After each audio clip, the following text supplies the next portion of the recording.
कसम, मैं आखिरी बार फिर से कहता हूँ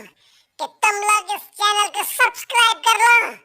और बेल आइकन को प्रेस कर दो,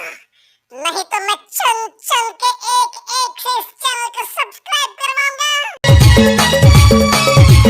डीजे जसंतु जसंतु जसंतु जसंतु जसंतु लगे नेहाल गाड़ी डाउन हो गए बने है तोर दीदी है बाची गाड़ी लगे लगे नेहाल बैटरी डाउन हो गए बने है तोर दीदी है बाची गाड़ी लगे बने है तोर दीदी है बाची गाड़ी लगे बने है तोर दीदी है बाची गाड़ी लगे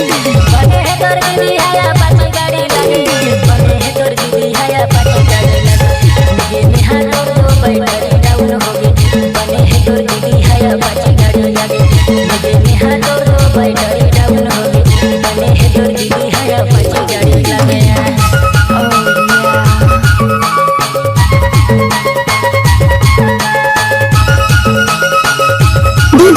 डीजे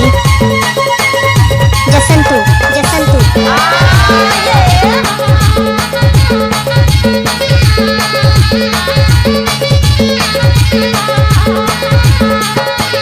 अभी अभी जान पारे घर पूरा बोल सजा मेरा घरे रखाया धरती को